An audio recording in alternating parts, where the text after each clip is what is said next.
बिहार सरकार के स्वास्थ्य अभियंत्रण मंत्री नीरज सिंह बबलू है इस वक्त हमारे साथ जुड़ेंगे, बात करेंगे। नीरज जी, बड़ी बैठक कल महागठबंधन की बुलाई गई थी, 25 फतह करने की बातें हो रही है, कई तरह के विपक्षी नेताओं के द्वारा दावे किए जा रहे हैं, कैसे देख रहे, क्या कहें? अरे ऐसे बैठक बुलाते रहता है, बड़ी क्या होता है, इनके पास है क्या जो बड़ी बैठक करेंगे?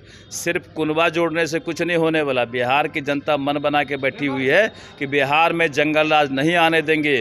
वो दिन बिहार में नहीं आएगा कि अपहरण करके अब मुख्यमंत्री आवास में बैठेंगे, अब फैसला करेंगे। तो बिहार की जनता ने टेलर दिखा दिया है। उपचुनाव में सफाया हो गया और इस मेन चुनाव में भी ये 2 अंक में नहीं जाने वाले, 1 अंक में सिमट जाएंगे आरजेडी के लोग। कितना भी बैठक कर ले कोई फर्क नहीं पड़ने वाला। प्रतिपक्ष ने कहा है कि जब से देश में भाजपा सत्ता पे काबिज है तब से भ्रष्टाचार बढ़ा है और अधिकारी बिना घूस के काम नहीं करते। देश का माहौल बेहतर हुआ है, देश आगे बढ़ रहा है और हमें गर्व है कि हमारे प्रधानमंत्री दुनिया के सबसे पॉपुलर लीडर हैं। भ्रष्टाचार फैला के कोई पॉपुलर नहीं हो सकता है, ये पॉपुलर लीडर है, इसलिए इन लोगों को बेचैनी छूट रहा है। इनका जमीन खिसक गया है, पैर तले जमीन खिसक रहा है, वोट भाग रहा है, बेचैनी में अनाप शनाप बयान दे रहे हैं। देखिए, बेचैनी में अनाप शनाप बयान दे रहे हैं, वोट खिसक रहा है, जमीन से इनका पैर खिसक रहा है, इसलिए ये लोग कुछ भी बोल रहे हैं। बिहार सरकार के स्वास्थ्य अभियंत्रण मंत्री नीरज सिंह बबलू थे, देखिए इस वक्त हमारे साथ, जहां नीरज सिंह बबलू ने नेता प्रतिपक्ष तेजस्वी यादव विपक्षी दलों के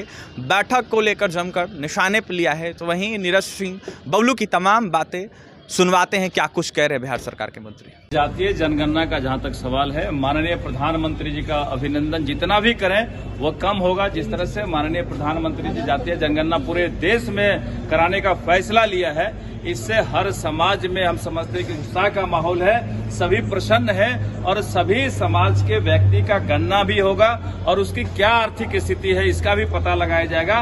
और जब तक हमको आर्थिक स्थिति का पता नहीं चलेगा तब तक हम समाज को कैसे मजबूत करेंगे।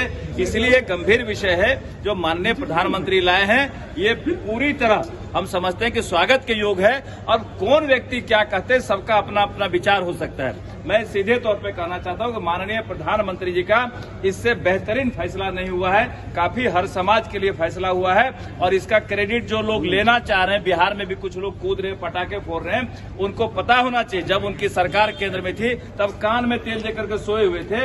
आज जब माननीय प्रधानमंत्री फैसला लिए हैं जातीय जनगणना का तो उनको पेट में दर्द हो रहा है, क्रेडिट लेने की कोशिश कर रहे हैं। ये कोई क्रेडिट नहीं मिलने वाला है। एक से एक बड़े बड़े काम हमारी सरकार कर रही है और माननीय प्रधानमंत्री खास करके बिहार पर विशेष फोकस करने का काम कर रहे हैं, विशेष ध्यान दिए हुए हैं, जिसका नतीजा ये आने वाला है कि 2025 का जो चुनाव होने वाला है इसमें 225 से ज्यादा हम लोग जीतेंगे और आरजेडी 2 अंक में नहीं जाएगी। यही हाल आरजेडी का। प्राइवेट सेक्टर में आरक्षण लागू होना चाहिए या नहीं?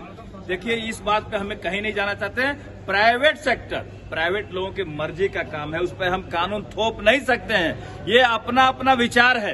अगर प्राइवेट सेक्टर के लोग कोई चाहेंगे कि हम आरक्षण दें तो उनकी मर्जी है, हम प्राइवेट पे अलग से थोपेंगे कानून, ये उचित नहीं। तेजस्वी यादव की बात करें, न्यायपालिका के अंदर बोल रहे हैं कि लागू करवाएंगे। देखिए, अपना अपना डिमांड है। कुछ लोग लगे हुए हैं कि समाज में अब विवाद फैलाएं, समाज को बरगलाएं, समाज को गुमराह करें और सिर्फ ये वोट के लिए तरह तरह का अफवाह फैलाने का काम करते हैं, गुमराह करने का काम करते हैं कि हम तुम्हारे लिए ये करने वाले हैं। कहीं न कहीं लोग समाज को तोड़ना चाहते हैं क्योंकि विरोधी देख रहे हैं और खास करके आरजेडी के लोग देख रहे हैं कि पूरा देश में सनातनी एक प्लेटफॉर्म पे खड़ा हो रहा है, तो इनका जनाधार खिसक रहा है, इनका जमीन खिसक रहा है। इसलिए ये लोग षड्यंत्र कर रहे हैं कि समाज को तोड़ो, जाति को तोड़ो, वर्ण व्यवस्था को तोड़ो, इसमें लगे हुए हैं समाज को तोड़ने में, जो समाज कभी टूटने वाला नहीं है।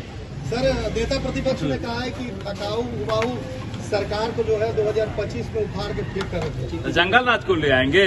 कोई थकाऊ उबाऊ नहीं है, मजबूत सरकार है, एनडीए की सरकार है और इसे सुशासन की सरकार कहते हैं। बिहार के लोग सुशासन में रहना पसंद करते हैं, ना कि जंगल राज में जाना चाहते हैं। वो दिन बिहार में नहीं आएगा जब अपहरण होगा और मुख्यमंत्री आवास में अपहरणकर्ता रहेंगे और वहां फैसला करेंगे कि कितना करोड़ लेना है। वो दिन बिहार के लोग नहीं पसंद करेंगे और बिहार के लोग मन बना के बैठे हैं कि जंगल राज को कभी नहीं आने देंगे और एनडीए सरकार पुनः आएगी, इसकी गारंटी है। तो आपने सुन लिया, बिहार सरकार के मंत्री नीरज सिंह बबलू थे, जहां नीरज सिंह बबलू ने जमकर निशाने पर लिया विपक्षी दलों को। तो वहीं बैठक से लेकर नेता प्रतिपक्ष के बयानों पर जमकर निशाने पर ले रहे नेता प्रतिपक्ष को। वहीं क्या कुछ कहते बिहार सरकार के स्वास्थ्य अभियंत्रण मंत्री नीरज सिंह बबलू, आपने सुना है। पटना से सहयोगी विकास के साथ अभिषेक।